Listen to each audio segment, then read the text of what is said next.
खूप लोकांना वाटतं लीगल नोटीस म्हणजे केस. पण नाही. लीगल नोटीस म्हणजे केस पूर्व प्रक्रिया.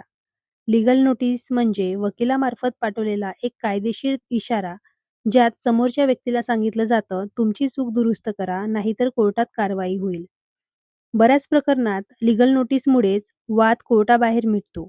आता प्रश्न असा आहे, लीगल नोटीस नेमकी कुठल्या प्रकरणामध्ये दिली जाते? कारण ही समस्या तुमच्याशीही जोडलेली असू शकते.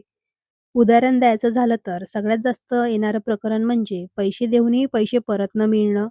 दुसरं खूप कॉमन प्रकरण म्हणजे भाडेकरू घर सोडत नाही आणि मालक कायदेशीर अडकतो.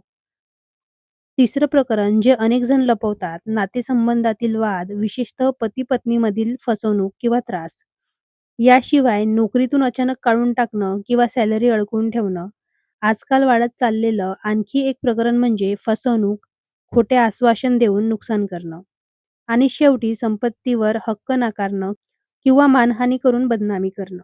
जर यापैकी एकही गोष्ट तुमच्यासोबत घडत असेल, तर लक्षात ठेवा, लीगल नोटीसला साधारणपणे 7 ते 15 दिवसाचा वेळ दिला जातो.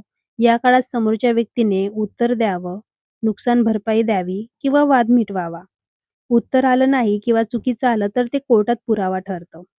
खूप लोकं एक खूप कॉमन मिस्टेक करतात. Googleवरून ते नोटीस कॉपी करतात आणि त्यामुळे त्यांच्या केससाठी हा सगळ्यात मोठा धोका ठरतो. चुकीची भाषा, चुकीचा कायदा आणि चुकीचा फॉर्मॅट तुमचाच केस कमजोर करतो.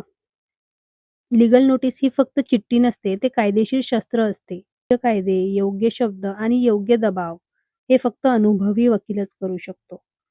जर तुमच्यावर अन्याय झाला असेल आणि कोर्टात जाण्याआधी एक मजबूत कायदेशीर पाऊल टाकायचं असेल, तर योग्य लीगल नोटीस तुमच्यासाठी फरक निर्माण करू शकते. जर तुम्हाला सल्ला हवा असणार, तर तुम्ही कमेंट बॉक्समध्ये सांगू शकता आणि अशाच लीगल अवेअरनेससाठी तुम्ही मला फॉलो करू शकता.